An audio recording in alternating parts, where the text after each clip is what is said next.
के आज के अंक में आप सभी दर्शकों का स्वागत है। जोहार। आज के कार्यक्रम में हम चर्चा करने वाले हैं हृदय रोग के बारे में। हमारा हृदय यानी दिल धड़कता है तो हमारा जीवन है, और दिल का धड़कना बंद यानी जीवन की गति बंद। अमूमन माना जाता है कि एक वयस्क व्यक्ति में सामान्य तौर से 60 से 100 के बीच में प्रति मिनट हमारा दिल धड़कता है, लेकिन ये सामान्य गति कब असामान्य बन जाती है इसकी हमें पहचान नहीं हो पाती है। इसकी पहचान करते हैं हमारे विशेषज्ञ, लेकिन हम में से कई ये मानते हैं कि छोटी छोटी बातों में डॉक्टर के पास क्या जाना, और यही अजागरूकता या कहे ये नज़रअंदाज करना ही कभी कभी घातक हो जाता है। कब सामान्य से असामान्य बने लक्षण कब घातक हो जाते हैं हमें पता ही नहीं चलता है। तो चलिए हृदय रोग के बारे में क्या सामान्य है क्या असामान्य है, इस संबंध में जानकारी प्राप्त करते हैं आज के कार्यक्रम में। और इस संबंध में जानकारी देने के लिए हमारे साथ हैं हृदय रोग विशेषज्ञ डॉक्टर राजेश कुमार झा। डॉक्टर राजेश, आपका हमारे कार्यक्रम में स्वागत है। जोहार जी। धन्यवाद। जोहार मित्रों। सबसे पहले तो हम आपसे ये जानना चाहेंगे कि अगर हम हृदय रोग की बात कर रहे हैं तो हृदय रोग को हम आसान तरीके से कैसे समझ सकते हैं कि हाँ ये हृदय रोग है। देखिए, हृदय रोग कई सारी चीज़ें होती हैं जो हृदय रोग के अंतर्गत आती हैं। इसमें एक जो हार्ट अटैक, जो जनरल भाषा में लोग बोलते हैं हार्ट अटैक है, वो हमारी जो हार्ट है, दिल, उसको ब्लड खून की जो बहाव है उसकी धमनियाँ होती हैं जिसके थ्रू ब्लड सप्लाई होता है, और हमारा हार्ट को जो ब्लड सप्लाई है उसी धमनियों के थ्रू मिलती है और हमारा हार्ट ठीक ढंग से चलता है। दूसरा होता है जो इलेक्ट्रिक करंट होता है। इलेक्ट्रिक करंट जो हमारे हार्ट को, धड़कन को ब्रेन के थ्रू कंट्रोल करके चलता है। तो ये हमारा हार्ट का मेन फंक्शन है, और उससे शुद्ध खून पूरे शरीर में जाता है और अशुद्ध खून को फेफड़े से सफाई होने के बाद हार्ट के थ्रू चैनलाइज होता है। तो बेसिकली ये चैनलाइज करने का तरीका है हार्ट के थ्रू। अब इसमें जो बीमारी होती है 3-4 तरह की होती हैं। एक, हार्ट की धमनियों में अगर कुछ कोलेस्ट्रॉल या फिर इसमें जो ब्लॉकेज होता है उसकी वजह से जो बीमारी होती है उसको हम लोग हार्ट अटैक कहते हैं। दूसरी बीमारी होती है जो करंट चैनल रुक जाता है, उसको हम लोग हार्ट ब्लॉक कहते हैं, जिसमें पल्स रेट, जैसा कि आपने बताया कि 60 से 100 के बीच नॉर्मल लोगों में होता है, तो उनमें 60 से वो नीचे हो जाता है, मतलब 40-30 में हो जाएगा, लोगों को चक्कर आएगा, तो इसको हार्ट ब्लॉक करते हैं। इसके बाद जो समस्या होती है वो वाल्व की समस्या होती है। वाल्व की समस्या क्या है कि जो दिल के अंदर 4 चैम्बर होता है, उसमें ब्लड सप्लाई को जो रेगुलेट करने के लिए वाल्व बना हुआ है, उसमें या तो बचपन में किसी बीमारी के वजह से, जिसको रूमेटिक फीवर कहते हैं, उसकी वजह से वाल्व सिकुड़ जाता है, और या तो वाल्व में लीकेज बहुत ज़्यादा होती है तो उसमें सांस फूलने की समस्या आती है। एक ये बीमारी हुआ।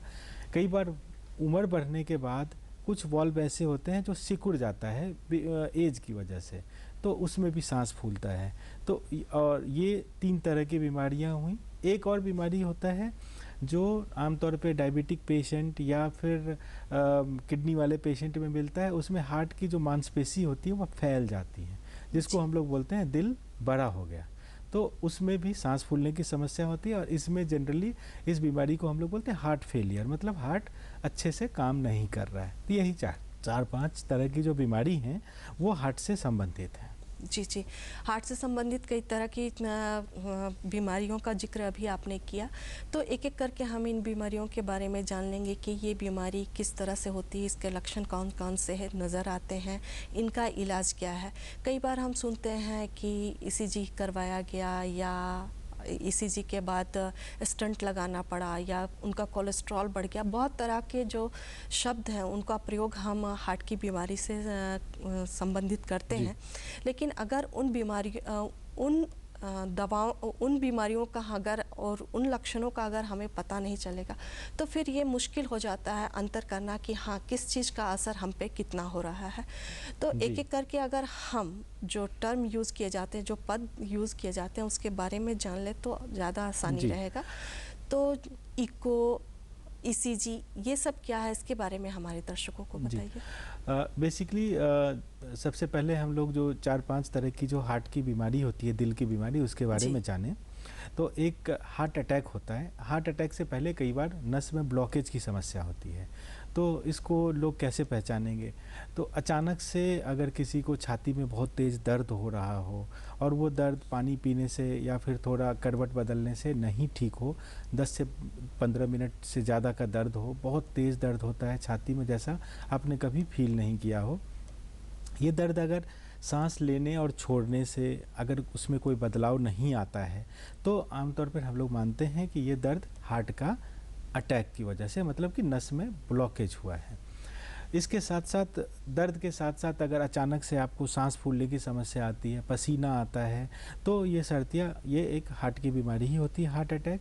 और ऐसी बीमारी में तुरंत हम लोगों को, चूँकि आजकल गांव में भी ईसीजी की बहुत ही ईजिली अवेलेबल जी है, हाँ। तो एक सबसे सिंपल जांच होता है ईसीजी। वो अगर ईसीजी हम लोग करवा लें, मैक्सिमम लोगों को हार्ट अटैक के बारे में हम लोग तुरंत पता कर सकते हैं। और उसके अनुसार जो लाइफ सेविंग मेडिसिन है वो तुरंत देने से देखा गया है कि 25 से 30% लोगों को हम इमीडिएट जान बचा सकते हैं। और अगर उनको हार्ट अटैक आया है तो उनको आगे हम लोग उसके इलाज के लिए बढ़ा सकते हैं, भेज सकते हैं। उसके बाद कई लोगों को समस्या होती है कि जैसे पहले हम 1 किलोमीटर पैदल आराम से चल लेते थे, अब अगर 1 किलोमीटर चलते हैं तो सांस फूलता है, छाती में दर्द होता है। तो इस तरह की समस्या, तो मतलब वो हार्ट की जो आर्टरी है उसमें ब्लॉकेज की समस्या बढ़ रही है। तो उसके लिए हम लोग ईसीजी करवाते हैं, एकोकार्डियोग्राफी करवाते हैं।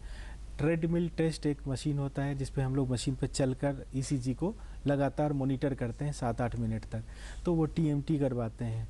ये सब जो चीज़ें जांच हैं वो ऐसे लोगों के लिए जिनको चलने फिरने में दिक्कत होती है, सांस फूलता है, पहले नहीं होता था अब जी। फूल रहा है, तो उनको हम लोग हार्ट ब्लॉकेज या हार्ट अटैक को हम लोग डायग्नोज कर सकते हैं।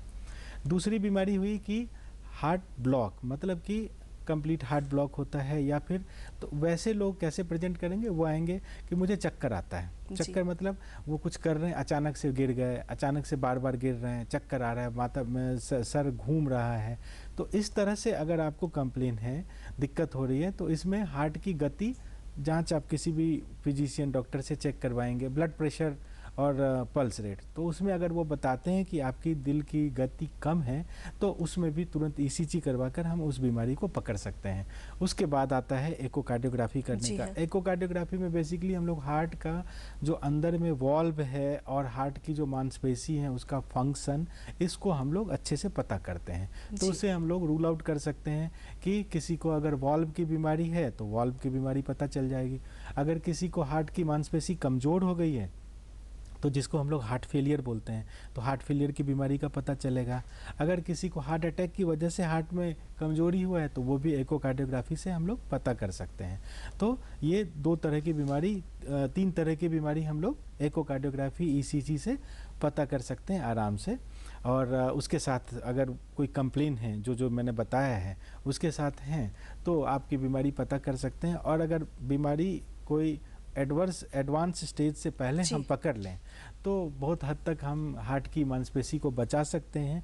और इससे आपकी जीवन शैली में बहुत ज़्यादा फ़र्क पड़ेगा, क्योंकि अगर एडवांस स्टेज में हार्ट कमज़ोर हो गया, जी। उसके बाद हम दवाई तो खाना ही पड़ेगा, लेकिन आपकी जीवन जो पहले था उस तरह हम वापस नहीं ला सकते हैं। तो जी। इसलिए ये ज़रूरी है कि अगर इस तरह का कोई भी कंप्लेन होता है, तो आप नज़दीक के डॉक्टर के पास जाकर ईसीजी, एकोकार्डियोग्राफी ये सब करवा सकते हैं। दूसरी बात है कि ब्लड टेस्ट के लिए, जैसे कि लोग रेकमेंड करते हैं कि लिपिड प्रोफाइल जैसे कब करना चाहिए, कोलेस्ट्रॉल के लिए जांच या शुगर के लिए जांच, तो रिकमेंडेशन कहता है कि 40 साल अगर उम्र हो गया है जी। किसी भी मेल या आदमी या औरत का, तो उनको एक बार रूटीन ब्लड टेस्ट सब कुछ करवाना चाहिए, जिसमें मुख्यतः ब्लड शुगर होता है, कोलेस्ट्रॉल के लिए जाँच होता है, एक सिंपल ईसीजी जाँच होता है, और ब्लड प्रेशर जाँच करना चाहिए। जी। जी।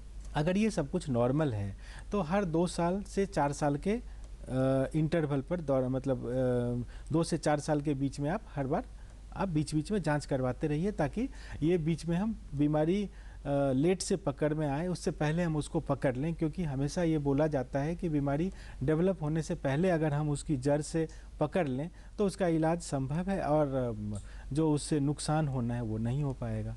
तो ये रिकमेंडेशंस हैं जो ब्लड टेस्ट के लिए और एको कार्डियोग्राफी के लिए करना चाहिए। जी जी। और इलाज से ज़्यादा अच्छा है बचाव किया जाए, बचाव करेंगे तो हमारा शरीर भी ठीक रहेगा और इलाज की भी ज़रूरत हमें नहीं पड़ेगी। लेकिन जब हृदय रोग की बात कहा जाता है तो कुछ ऐसी बीमारियां हैं जिनको जीवन शैली की बीमारी कही जा रही है, और उसमें है मधुमेह, प्रेशर और हृदय रोग। तो यहाँ हम आपसे जानना चाहेंगे, हृदय रोग, मधुमेह और प्रेशर, ब्लड प्रेशर से किस प्रकार जुड़ा हुआ है? जी, एक्चुअली अगर हार्ट अटैक, हार्ट की बीमारी का जो कारण हम देखेंगे तो उसमें सबसे मुख्यतः जो भारत में कारण है वो मधुमेह है, क्योंकि शुगर, जिसको हम लोग सिंपल भाषा में शुगर की बीमारी कहते हैं, शुगर करीब अगर हम लोग शहरी पॉपुलेशन में देखें तो शहर में हर 25% लोगों में, मतलब हर 4 में 1 आदमी को है। गांव में भी ये करीब 4 में 1 पेशेंट को तो ज़रूर है। उसके बाद ब्लड प्रेशर की बीमारी भी करीब इसी के बराबर है। तो हम लोग देखते हैं कि 15 से 20% लोगों में, अगर पूरे भारत का पॉपुलेशन में देखें तो ब्लड प्रेशर और शुगर की बीमारी है। कुछ में पता है, कुछ लोगों को पता नहीं है।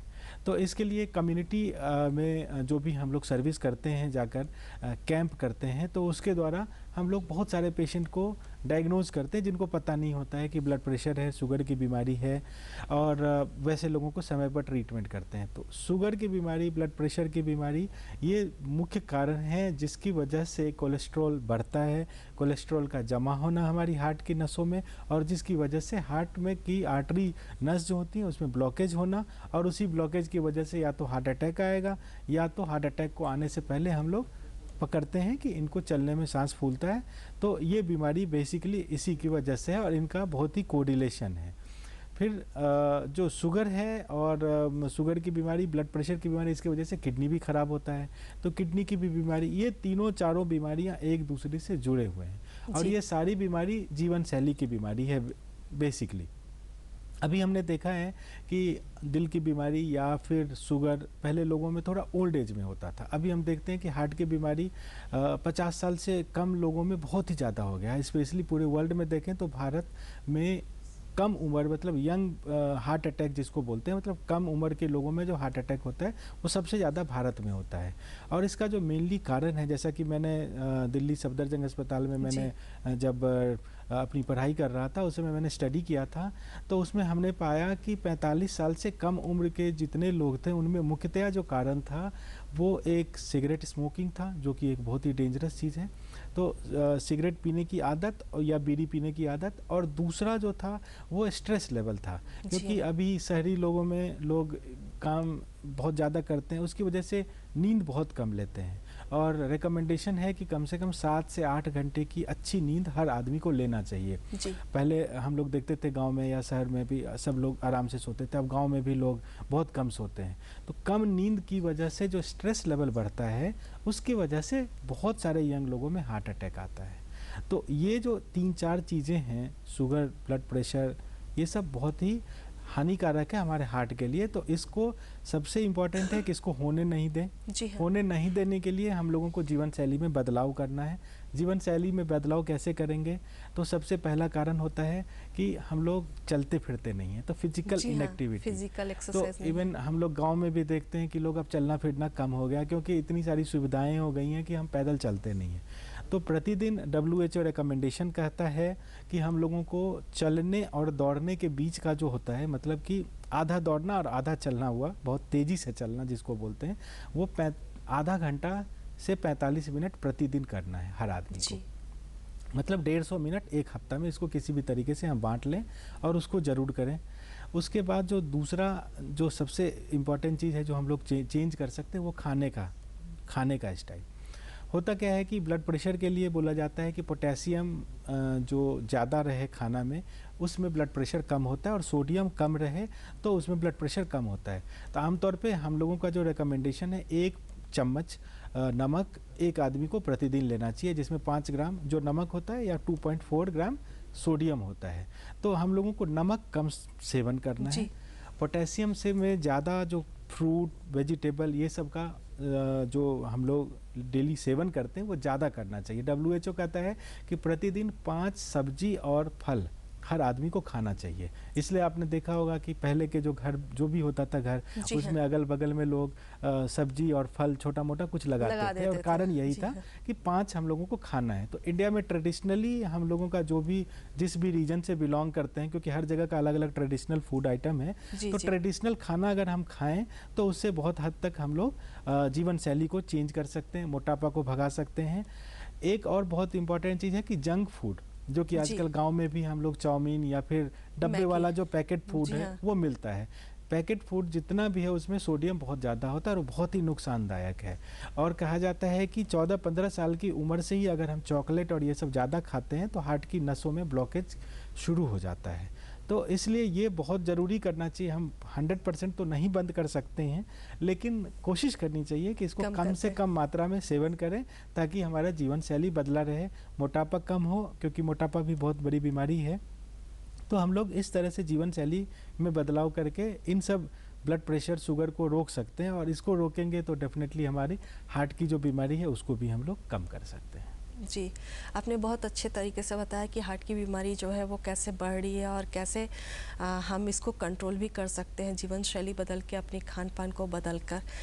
उसके बाद जैसा कि हम सभी जानते हैं कि धीरे धीरे जो आयु वर्ग जो है उसका कम होता जा रहा है। पहले 60 की उम्र में देखा जाता था कि हृदय रोग जी। के केस जो है वो ज़्यादा आ रहे हैं, फिर धीरे से वो कम हुआ तो वो 40-45 तक आ गया, और आज की तारीख में अगर देखें तो वो 25-30 भी पार नहीं करता है। छोटे से छोटे उम्र के जो बच्चे हैं उनमें भी कई में ऐसी शिकायत देखने को मिल रही है कि कोलेस्ट्रॉल बढ़ा हुआ है, मोटापा बढ़ा हुआ है, हार्ट बीट जो है वो बढ़ रहा है, और हार्ट का जो बोलते हैं इनलार्ज हो गया, वैसी समस्याएं जो है वो सब कम उम्र में भी देखने को मिल रही है। और आपने जैसा बताया कि हम थोड़ा सा संयम अपनाकर, थोड़ी सी जीवन शैली में परिवर्तन करके इस रोग पर नियंत्रण पा सकते हैं। एक जो समस्या और ज़्यादा देखने को मिलती है वो लोग बोलते हैं हार्ट बल्ब का। कुछ कहते हैं कि वो छोटा सा बच्चा पैदा हुआ उसके बाद उसका जो हार्ट है वो पूरी तरह से डेवलप नहीं हुआ, या उसका जी। हार्ट बल्ब जो है वो ख़राब हो गया। ये हार्ट बल्ब क्या है? जो हम लोग सुनते हैं छोटे बच्चे में, बेसिकली इसको बोलते हैं कि जन्मजात की बीमारी। जी हाँ, तो उसमें क्या होता है कि जैसे जैसे बच्चा बड़ा होता है पेट के अंदर, जब वो प्रेग्नेंट होती है लेडी, तो उसके अंदर में हर हाथ पैर का जैसे डेवलपमेंट होता है उसी तरीके से हार्ट भी धीरे धीरे बढ़ता है। तो उसमें वॉल्व और ये सब चीज़ें भी बनती हैं। तो कई लोगों में या तो इसको हम लोग रेडिएशन इफ़ेक्ट बोलें या कुछ दवाई का साइड इफ़ेक्ट बोलें जो मदर कभी कभी ले लेती हैं प्रेगनेंसी में, या तो हम बोलें रेडिएशन की वजह, जेनेटिक कारण बोलें, उसकी वजह से हार्ट डेवलप नहीं होता है। तो इसका इलाज तो कम्प्लीटली बहुत सारी बीमारियों का है इसमें इलाज, जो सर्जिकल होता है, सर्जरी करना होता है। कुछ बच्चों का तुरंत जन्म के बाद करने से ठीक हो जाता है, कुछ का कुछ दिनों के बाद करते हैं तो वो ठीक होता है। हार्ट वॉल्व जो होता है वो जैसा कि मैंने बताया, हार्ट के अंदर में 4 चैम्बर होता है। तो चैम्बर में ब्लड को रेगुलेट करने के लिए, जैसा कि पंप सेट में देखते हैं कि वहाँ पर पानी इधर से उधर जाने के लिए एक तरफ जा सकता है, दूसरी तरफ नहीं जा सकता है, वैसा ही वॉल्व हार्ट के अंदर होता है। ये वॉल्व कभी सिकुड़ जाता है या तो कभी बहुत ज़्यादा फैल जाता है, जिसकी जी वजह जी, से ब्लड एक चैम्बर से दूसरे चैम्बर में या तो कम जाता है, या तो अगर जाता है तो वो पीछे वाले चैम्बर में भी लीक करता है। तो ये जब बीमारी होती है तो इसका भी इलाज होता है। अगर सिकुड़ गया है तो कुछ बीमारियों का इलाज बलून के द्वारा हम लोग करते हैं, जो बड़ा ही माइनर सा ऑपरेशन होता है, 1 दिन में हो जाता है, 1 दिन भर्ती की, अगले दिन छुट्टी हो जाती है। या तो वॉल्व की सर्जरी होती है, तो वो भी एक सिंपल ऑपरेशन होता है जो सर्जन करते हैं और उसको वॉल्व को रिप्लेस कर देते हैं, बदल देते हैं दूसरे वॉल्व से। आदमी को कुछ दवाइयाँ खाना पड़ता है, उसके साथ वो नॉर्मल जीवन अपना व्यतीत कर सकते हैं। उसके बाद हार्ट की जो आपने बताया कि यंग एज में, तो जैसा जी कि हाँ, कल रात को ही मैंने एक पेशेंट को अभी एंजियोग्राफी एंजियोप्लास्टी किया था, स्टेंट लगाया था, उसकी उम्र मात्र 28 साल थी, और उसको ना डायबिटीज़ था, ना ब्लड प्रेशर था, कुछ भी बीमारी नहीं थी। एक ही बीमारी था, वो स्मोकर था, सिगरेट जी जी, बहुत पीता था। तो उसको छाती में दर्द हुआ, इमीडिएटली हमारे पास आया, हमने फिर एंजियोग्राफी किया और लेफ़्ट साइड की नस 100% ब्लॉक थी। तो ये समस्या जो मैंने बताया, स्ट्रेस लेवल, वो आदमी बहुत ज़्यादा स्ट्रेस में भी था, रहता था, क्योंकि बिजनेस करता था इसकी वजह से।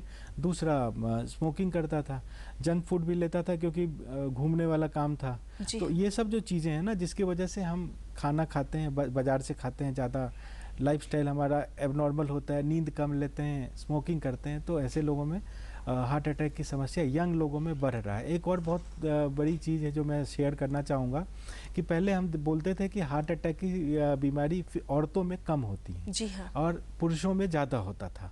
अब ये बात बहुत, अभी भी पुरुष में ज़्यादा होता है, लेकिन औरतों में भी ये बीमारी होने लगी है, रेशियो बढ़ गया हार्ट है। अटैक का। और जी। उसका कारण यही है कि औरतें भी अब बाहर काम करती हैं, बहुत ज़्यादा स्ट्रेस रहता है, स्मोकिंग की भी समस्या औरतों में बहुत ज़्यादा बढ़ गई है। तो इसको हम सिंपल भाषा में अर्बनाइजेशन बोल सकते हैं कि सोसाइटी का अर्बनाइजेशन हुआ है, जी हाँ। जिसमें मेल फीमेल सब सेम काम कर रहे हैं। तो नेचुरली अगर वो स्ट्रेस लेवल फीमेल में होगा तो औरतों में भी ये बीमारी बढ़ेगी, और हो रहा है। सेकेंड, मोटापा एक बहुत बड़ी समस्या है जो जी औरतों हाँ। में हम बहुत ज़्यादा देखते हैं।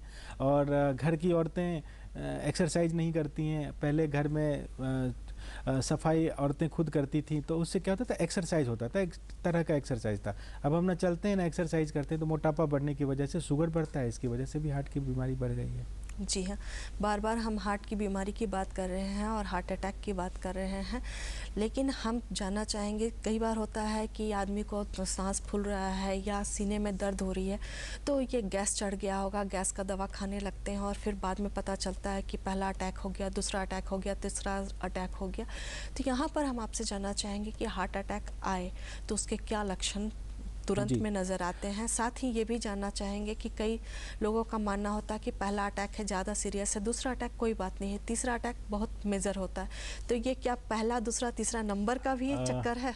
बड़ा अच्छा सवाल आपने किया, जो जी। एक कॉमन आदमी के लिए कॉमन बहुत ही आदमी के मन इम्पोर्टेंट में है। उठता तो है। पहला मैं आपके दूसरे सवाल का जवाब देता हूँ। ये पहला अटैक, दूसरा अटैक और तीसरा अटैक सिर्फ सिनेमा के लिए होता है, जी हाँ। मूवी में हम लोग देखते हैं। ये आम जिंदगी में पहला अटैक भी उतना ही हानिकारक और घातक होता है जितना दूसरा और तीसरा भी। जी। ऐसा नहीं है कि पहला दूसरा तीसरे में जिंदा नहीं बच सकता है आदमी। कई लोगों को 3-3 4-4 बार अटैक आने के बाद भी जिंदा रहते हैं। सबसे इम्पोर्टेंट होता है कि आपको जो हार्ट अटैक आया है वो कितना सीवियर है, अगर वो जो नसें होती हैं वो कितना बंद है। अगर वो पूरी तरीके से बंद है तो वो पहला अटैक ही बहुत ही ज़्यादा घातक अटैक माना जाता है, क्योंकि वो बहुत बड़ा अटैक है। माइनर अटैक के शब्द ऐसा कुछ किताबों में डायरेक्ट नहीं लिखा हुआ है। हार्ट अटैक को 2-3 कैटेगरी में करते हैं। उसी का एक रूप होता है कि नस में ब्लॉकेज था, हल्का सा चेस्ट में पेन हुआ, लेकिन वो 100% बंद नहीं थी। इसकी वजह से पेशेंट को हार्ट का जो फंक्शन है वो कम नहीं हुआ। तो बेसिकली ये शब्द सिर्फ सिनेमा के लिए, आम जिंदगी के लिए पहला अटैक हो या तीसरा अटैक हो, हर अटैक उतना ही हानिकारक होता है। दूसरा सवाल, जो पहला सवाल था आपका, उसका जो आम आदमी के लिए डिफरेंशिएट अलग अलग करने के लिए कि ये गैस की बीमारी है या हार्ट अटैक का दर्द है, उसका सिंपल भाषा में ये है। अगर किसी को सीने में दर्द होता है तो कहा जाता है कि नाभि के ऊपर और ये कान का जो लोब है, कान, इसके नीचे का किसी भी तरीके का दर्द, चाहे वो दाहिने में हो या बाएं में हो या छाती में हो या पेट में हो, हर तरह का दर्द, किसी भी तरह का इस तरह का दर्द हार्ट अटैक हो सकता है। इसलिए जब तक ये प्रूव नहीं हो कि हार्ट अटैक नहीं है, हम उसको हार्ट अटैक मानकर चलें, क्योंकि इससे हम ज़िंदगी बचा सकते हैं और अपनी ज़िंदगी भी बचा सकते हैं। जी हाँ। दूसरा, अगर किसी को दर्द हो रहा है और अगर ज़ोर से सांस खींचने पर वो दर्द बढ़ता और घटता है तो जनरली ये गैस का हो सकता है। ये कहा नहीं जा सकता सर्दियाँ, लेकिन हो सकता है। पानी पीने से या करवट बदलने से अगर दर्द में कम और ज़्यादा हो रहा है तो आमतौर पे हार्ट का दर्द ये नहीं होता है, जब तक हम रूल आउट नहीं करें, लेकिन हम लोग उसको कर सकते हैं। अगर पानी पीने के बाद दर्द ठीक हो जा रहा है तो जनरली हम लोग, ये गैस का दर्द होता है जो गैस्ट्राइटिस की वजह से होता है। लेकिन मैं एक चीज़ ज़रूर कहना चाहूँगा कि किसी भी तरह का जो मैंने बताया दर्द अगर हो रहा है तो कृपया उसको गैस की बीमारी ना समझे, क्योंकि हम लोग हर दिन प्रतिदिन ऐसे लोग देखते हैं जो 3 दिन 4 दिन पहले उनको हार्ट अटैक आया रहता है और वो गैस की बीमारी समझ के उसको इनो या फिर जो भी दवाइयाँ बाज़ार में अवेलेबल है वो सिरप या टैबलेट खाकर उसको गैस को करते हैं। 3 दिन बाद जब पेशेंट की स्थिति बहुत ख़राब हो जाती है, इमरजेंसी में लेकर आते हैं और उसमें कई पेशेंट हम लोग लूज करते हैं, मर जाते हैं, क्योंकि बहुत लेट प्रेजेंटेशन होता है और बहुत सारा कॉम्प्लिकेशन जो होता है हार्ट अटैक के कारण वो हो जाता है, तो हम उसको बचा नहीं सकते। अगर वही पेशेंट समय पर आ जाएँ तो हम उन सारे पेशेंट को बचा सकते हैं, क्योंकि ये बोला जाता है कि हार्ट का जो मांसपेशी है वो समय के अनुसार ख़राब होता है, इसलिए समय बहुत ही मूल्यवान होता है हार्ट अटैक के लिए। इसलिए मेरा यही रिक्वेस्ट रहता है सबसे कि अगर आपको किसी को भी छाती में किसी भी तरह का दर्द हो तो नियरेस्ट नज़दीक के किसी भी डॉक्टर से आप मिलकर एक ईसीजी करवा लें। हम बहुत हद तक हार्ट की बीमारी को पकड़ सकते हैं।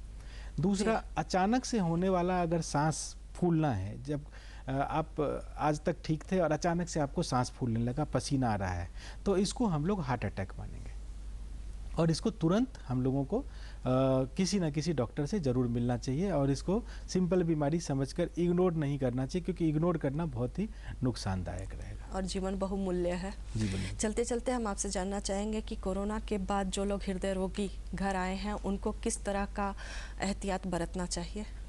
जी देखिए, कोरोना इम्यूनिटी की बीमारी है, तो हृदय रोग के मरीज हों या शुगर के मरीज हों या किडनी के मरीज हों, उनकी रोग जो अवरोधक क्षमता होता है वो कम होता है। तो वैसे लोगों को एक तो वैक्सीन सबको लगाना चाहिए जी। वैक्सीन कभी भी कॉन्ट्राइंडिकेशन नहीं, ऐसे लोगों में किसी को भी मना नहीं है, सबको वैक्सीन लगना चाहिए ताकि आप अगले कोरोना जब भी उनको हो उससे बचाव होगा। दूसरा, अगर वैक्सीन ले लिया है आपने और दवाई जो भी आपको डॉक्टर ने दिया है उसका प्रतिदिन सेवन करें। जो सोशल डिस्टेंस या जो भी प्रिकॉशंस अभी बताया जाता है उसको ज़रूर फॉलो करें, क्योंकि आम लोगों से उनमें बीमारी होने की क्षमता थोड़े उनको ज़्यादा होने का चांस है। सेकंड, अगर उनको होता है तो कॉम्प्लिकेशन भी उनके अंदर ज़्यादा होने का चांस है, फेफड़ा ख़राब होना, हार्ट का मांसपेशी कमज़ोर होना या फिर से हार्ट अटैक होना, उनमें ज़्यादा चांसेस है कंपेयर करेंगे अगर दूसरे मरीज में। तो इसलिए उन लोगों को शुगर बहुत टाइट कंट्रोल करके रखना है। इसके लिए शुगर की जो भी दवाई है उसको समय पे सेवन करना है, जो भी रिकमेंडेड दवाई है वो उनको खाना है, तो इससे वो बच सकते हैं। जी जी। डॉक्टर राजेश, आप हमारे बीच में आए और इतनी महत्वपूर्ण जानकारी दी, इसके लिए आपका धन्यवाद। और इसी के साथ हम अपने दर्शकों से लेते हैं विदा। जोहार। बहुत बहुत धन्यवाद।